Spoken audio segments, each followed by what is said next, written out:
briefly. I'm sure everyone wants to see what the implant looks like and to understand this is a non-bioerodible tube, and one end has a non-permeable cap, and the other end has a permeable membrane of polyvinyl alcohol. And this is how we monitor that continuous microdosing sustained release over 36 months is really the construction of the implant itself, designed to deliver for up to 36 months.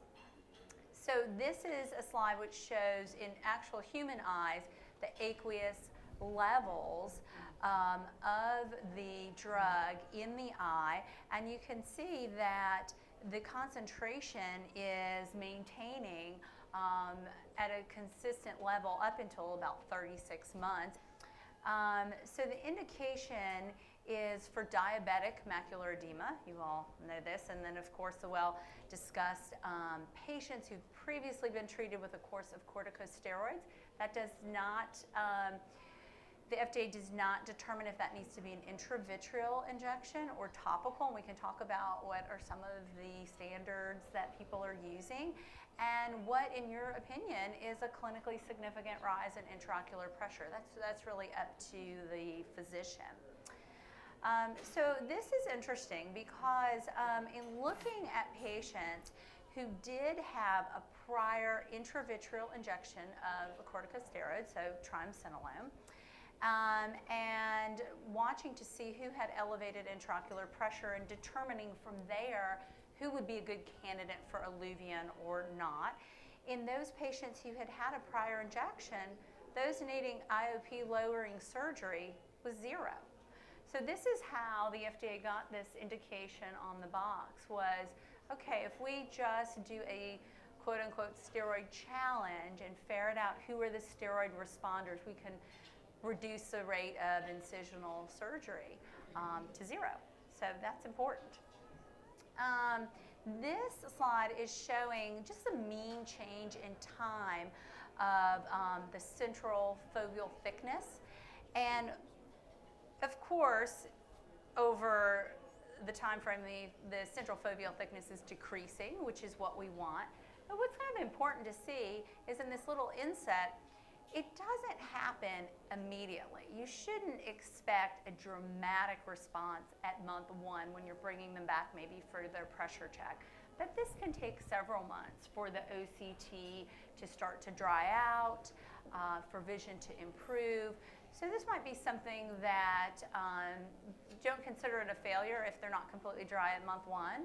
Give it a little bit of time in the eye for the microdosing, and you'll probably be pleasantly surprised by about 3 months. Of course, visual acuity is going to improve.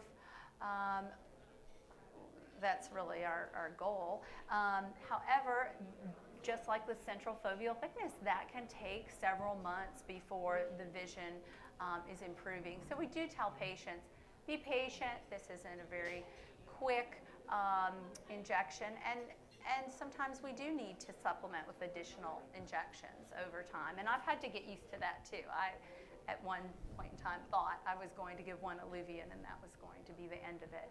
And we've had to learn that sometimes you do need to supplement some as well. Clinically, the adverse events are all things that we are familiar with and would expect: cataract, floater, increased intraocular pressure. And so it's nice. We have separated out the intraocular pressure complications there to the side, off to the right there. And remember now that this is the FAME data. So this is not the user data, the real-world data. This was how Iluvien got its indication. So IOP elevation greater than 10 millimeters of mercury from the baseline, from where your patient started, about 34%. And IOP elevation greater than 30, about 20%. And any patient needing an IOP lowering medication, 38%, and surgery for glaucoma, 5%. So somebody else asked the question about complications, and you didn't hear that many of us experienced that 38% of our patients needed topical glaucoma drops. Because remember that in the FAME trial, The patients weren't required to have that steroid challenge or prior course of corticosteroid. And now that they do, that's really dropped those rates quite a bit. We'll talk some to that point, the user data.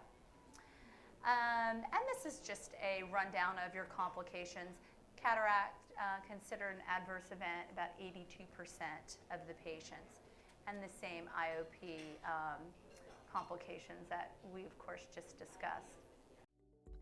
Indication: Iluvien, fluocinolone acetonide intravitreal implant, 0.19 milligrams, is indicated for the treatment of diabetic macular edema, DME, in patients who have been previously treated with a course of corticosteroids and did not have a clinically significant rise in intraocular pressure.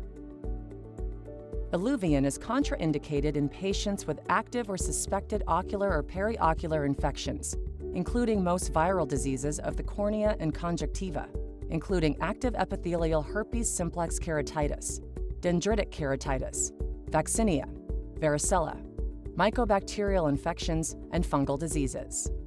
Iluvien is contraindicated in patients with glaucoma who have cup-to-disc ratios of greater than 0.8. Iluvien is contraindicated in patients with known hypersensitivity to any components of this product. Warnings and precautions. Intravitreal injections, including those with Iluvien, have been associated with endophthalmitis, eye inflammation, increased intraocular pressure, and retinal detachments. Patients should be monitored following the intravitreal injection. Use of corticosteroids, including Iluvien, may produce posterior subcapsular cataracts, increased intraocular pressure, and glaucoma. Use of corticosteroids may enhance the establishment of secondary ocular infections due to bacteria, fungi, or viruses. Corticosteroids are not recommended to be used in patients with a history of ocular herpes simplex because of the potential for reactivation of the viral infection. Patients in whom the posterior capsule of the lens is absent or has a tear are at risk of implant migration into the anterior chamber. Adverse reactions. In controlled studies, the most common adverse reactions reported were cataract development, Iluvien 82%, sham 50%, and intraocular pressure elevation of greater than or equal to 10 millimeters of mercury, Iluvien 34%, sham 10%.